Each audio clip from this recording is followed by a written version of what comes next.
guys, Louisa here, and I wanted to share another project with you, and this is for a swap that I am in with Yorlis, and I'll leave her YouTube channel down below. We agreed on doing a swap, and we agreed on an altered clock, and then a surprise project. So here's the altered clock, and I'll go over that in a second. I haven't thought of what I'm going to do as the surprise project yet. I've got a few ideas, but I haven't finished thinking of what I'm going to do yet. Plus I want to make a little card to go with this as well. So that'll be in probably a couple of other videos. So what I used, well, let's start with the paper. Now on the inside of my clock you can barely see the paper, but on the back is this paper here from this one of my favorite stacks that I've kept. This is DCWB, the Preppy Princess stack. So I use pretty much the same sheet. Let's see where to go.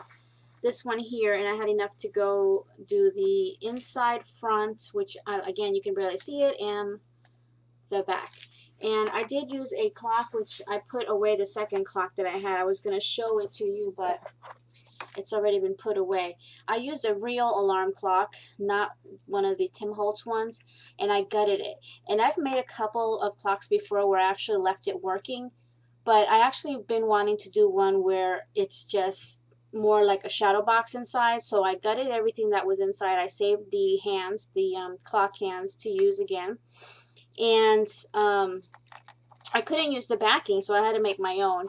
And I just used some chipboard with the sheets of paper from this really pretty collection here. Now it says Preppy Princess. You know, it's geared towards the little girl in you, but it's just, for me, it's just all shabby chic. There's a few things that say, let's see, I don't even know, like all girl here. Even that is still here, our little princess, you know, for like a little girl. But most of this is just shabby chic paper, so I really love this pack, and I wish I had bought two so that I could, you know, not feel like I don't want to cut into that, but anyway, aside from that, I used a lot of gesso. Not sure where I got this particular one from, but yes, I used gesso.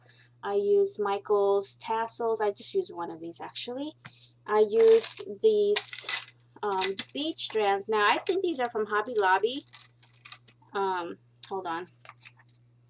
But I think those pearls in particular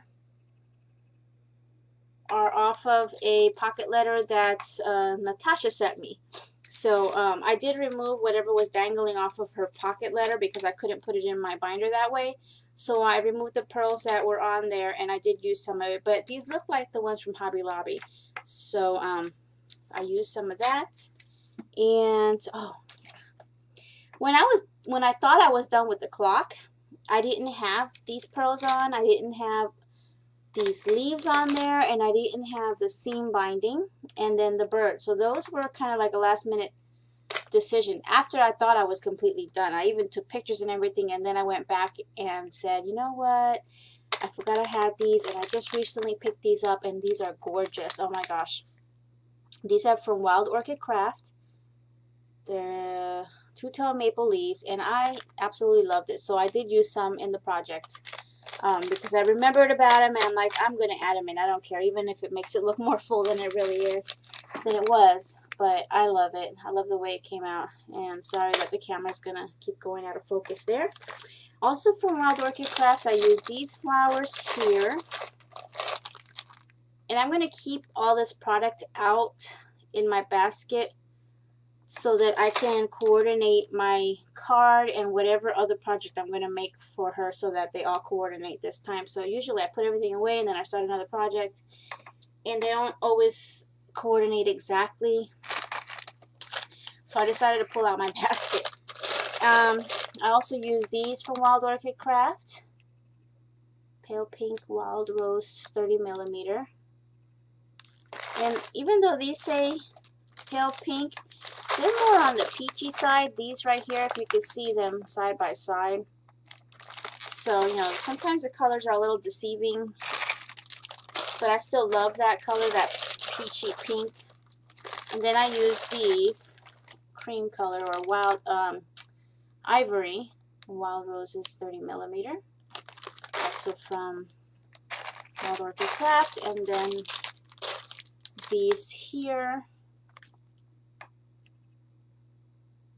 and then some flowers from my stash that are these pink and white variegated. These for me are like little fillers. Okay, and then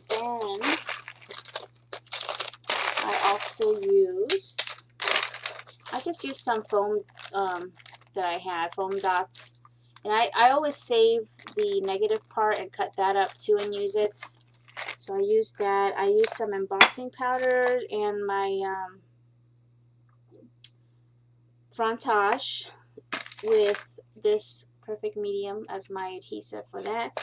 So I used this one, this embossing powder. It's called Whispers Pearl Glitter, and the color is Enchanted Gold. Really pretty color. I think I picked that up at AC Moore. And then the frontage, I used this color here. Normally the bottles don't have the names. I cut that off the packaging. Let's see, the Shabby Pink. And oh, paints on the actual clock itself. On top of the gesso, I added, these are both from Folk Art, and they're both pearl acrylic paint, and this is the pink chiffon. And let's see, Lime Luster, I think it's called. Yeah, there it is. And I think I got those from Walmart. I also used this trim here on the outside edge of the back to hold my backing. So it's a small, like a Chinese braid trim. Oh, and I did use some diamond dust. I did do some like sugared flowers. And I cut out some gears out of this Tim Holtz Alterations. Come on, they're the gadget gears. There. And it cuts out these 3 shapes. So I did use that because I wanted it to look like a clock on the inside, you know, the mechanism part. So, and then just some other things from here and there that are on here. I don't have any out. So let me put this stuff aside. So here's the clock, and you've already seen the pictures, and I really took some super close-ups of the inside because it's going to be hard to show you in there. Let me pull out something to point because I don't know if I'll be able to. Maybe this will help here. Maybe I could point with this. We'll try. So there it is, super shabby chic. We agreed, of course, on shabby chic. Both of us like that. And that's the side, and again the back. So I first gutted the clock and threw out whatever I didn't need. And I also traced the backing of the clock onto my chipboard, cut that out, covered it on the back and the front so that I can make myself a cover. And then after I had painted it and did the technique that I did, I added the backing and then some trim to hold it on the edge and on the back of the chipboard. So before I put it together, I did give it several coats of gesso. Let me see here. Okay, I'm going to have to zoom in. Again, this is not going to be easy. So I gave it, it's like going the wrong way. I want to say I brushed it on about 2 to 3 times. I can't remember exactly. This was like 3 days ago. And then I went back, and I didn't clean my thing, but I went back and 2 times dabbed it on real thick. I just went real thick all over, inside and out, and also on the 2 little bells with the white gesso. And that gave this texture that you see here. I don't know if you can see the texture. And you can actually feel the texture. Now, I got that idea from watching Linda, Faith Chick 77, I believe. She mentioned that a few videos ago. I don't remember exactly when, but she does a lot of of that with the either gesso or with paint to get that texture. So she mentioned that she just dabbed it on and she got that effect. So I tried it out and I liked that idea, so I did that. And then after I did the gesso, I went with the pink chiffon and did the same thing with the brush. And you see, I still left, I didn't cover it completely. I left the gesso peeking through. So I just dabbed on the paint the same way that I did the gesso. It left areas where the white gesso would show through the pink. And then I did the bells with the green color, the lime luster. But that one I put it on thicker. I didn't let the gesso go through. I did add gesso afterwards. But anyway, I rubbed on the edges here, all these little edges with the green. So there's a little more color there. And then I did a little thicker on this flat edge here. So, and then I put it together, screwed on everything, the little feet and you know this part with this. Now it comes with these little knobs that hold this together. I put the knob back on this side, but on this side I put one of these Tim Holtz turning key thingies. It actually fit perfectly onto that screw. So I did that with this, and I've done it before where I actually did both of them with these things, but I didn't have that many of these to do both, and I just went ahead and put flowers there instead. So then I decided to start working, and I made the mechanism for the inside, which is the 3 gears from that die. I did that outside of the clock. I worked on it just over here and put it together, and it's you barely see it. I'm gonna have to move all these things over so you can kind of see it. So if you could see, let me see, where am I pointing? Right there, and behind that, and let me see, where is it? It's so thick with stuff layered. Okay. You can kind of see back here, all of that. There's a couple of gears back there, and those got the frontage treatment.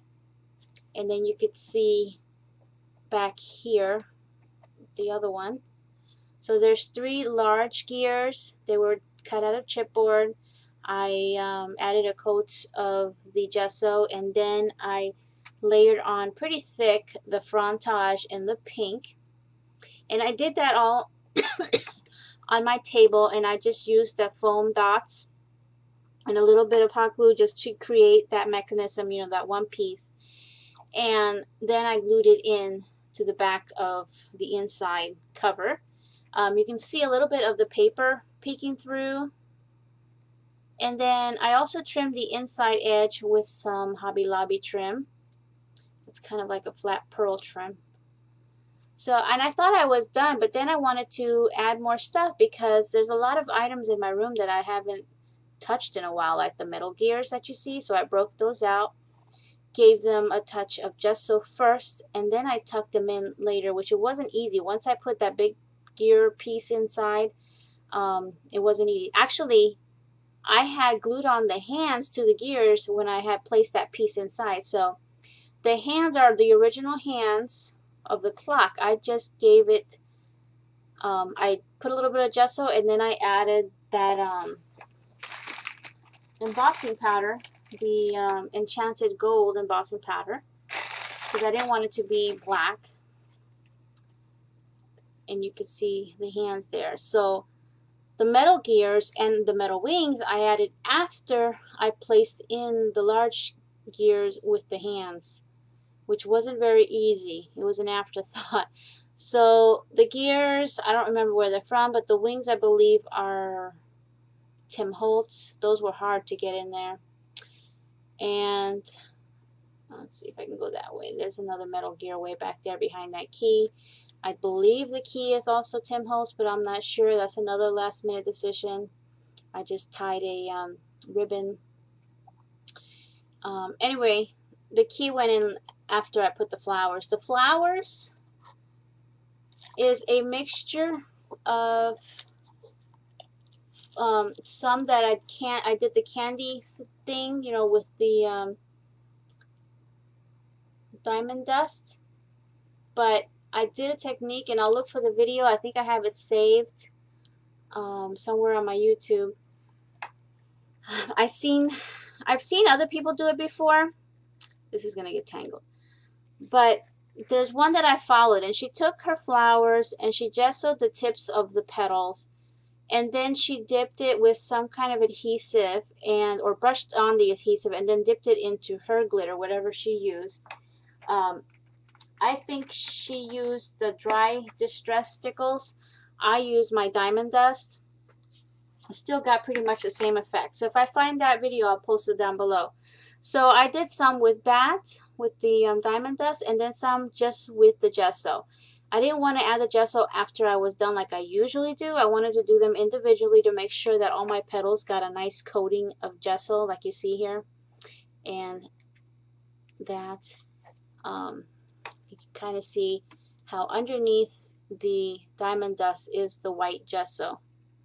Love the way they came out. So I did those all first on my table, cut off the stems, and then glued them all in to place. So I started on the inside, and I created kind of like a little floral bed in there, if you could see, of the, you know, assorted flowers that I had done. And at that point I never thought of the leaves yet, so that came in last. So once I filled the flowers in there, I added this little Prima angel that was given to me in a swap. I want to fix these now. Let's see. Now I got tangled. And something like that. Hold on.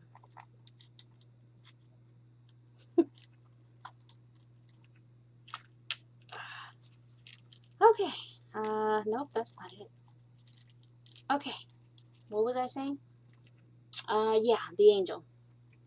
So I hot glue the angel to the edge of the clock. And he's actually holding a heart, but I decided to put this little clock instead from my stash. And then I added the flowers to kind of make it look like it's coming out, and like he's sitting in that bed of flowers. You can see how there's one behind him. And then I had it come up here underneath the bell and over to here, as well as on top of the bell and on the little handle here. So if you can kind of see the flow, I always like to see on projects like these a flow, you know, of movement of flowers, like they've been growing up. Like this has been sitting in the garden of roses, and they just started to cover up and consume the project, the clock or whatever it is. And then the flowers on the top here, still leaving some of it peeking. And then, you know, just a few on the handle, not a lot. I didn't want to overdo it because I wanted the rest to still see a clock. All right, and then I added my chain. So I had only added 2 chains at the time, and I hung it to this piece, which was perfect for that. And then I attached one to the little clock here, and then just hot glued under the flowers and added the second piece there. So then I thought, you know what, I want to use some more of my metal pieces that I have with the words. And I have this one, Live in the Moment.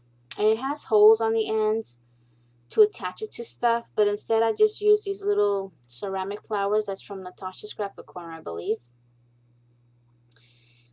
So I thought, you know, that was perfect. And I thought I was done at that point. Well, no, sorry. I added this metal dangle here, which again, I think is from Natasha's Scrapbook Corner. So I wanted to have something just hanging off the side. So at that point, I thought I was done. I thought it was perfect. I took my pictures, and I had already done a video. And then I remembered my leaves. So I went and grabbed the leaves and just started tucking them in everywhere. And I'm like, oh yeah, that's perfect. It needed that. So I just added all the leaves that you see, and I even had to tuck it, you know, tuck one way back there, trying to get it, let me point one out, behind this wing way back there somewhere, there's a leaf, and that wasn't easy to put in. I had to use tweezers with hot glue and kind of push it in there. And then I put another one back there, and then again just came out, and then added some here on the sides, underneath the bell, on the bell, one that's kind of coming up here so you could see it kind of rising, and then some under here. And then again, I thought it was done, and I decided, you know what, maybe some butterflies. But the butterflies I didn't want to do. I ended up breaking out my little plastic birds or doves. So I stuck one there because I hadn't used those in forever. And I put one on this side here, and one sitting on the inside that is right in front of the key. Let's see. I can't point backwards, right there. And I wish that I had gessoed them first, but I ended up doing it after the fact because I didn't like that you could see that it's a plastic bird. This one I gessoed a lot on the outside, but the rest it was kind of hard to get covered. Anyway, and then the last couple of items that I added was I went and put the Michaels tassel, and I just add a ring around it and then just hung it there. And then I added the pearls, which I glued one end back here, ran it short up here and put it through a large ring, then ran the other end and just hot glued it there. So it's on a ring over here.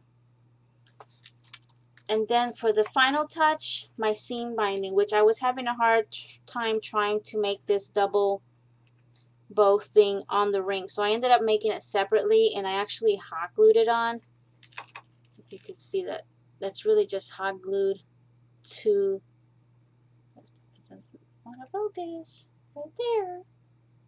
And I hot glued it on, and then I ran my finger around it so the glue would go around the metal and hit the bow as well, so that it was secure. And there, so I got a lot of things going on. Let me zoom out. And then again, came back with my gesso, because at that time I hadn't gessoed the silver parts to this, and I just thought, you know what, it's just too shiny.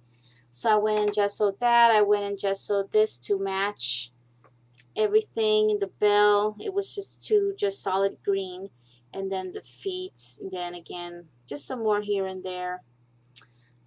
The clock, I even gessoed the chain and the pearls a little bit.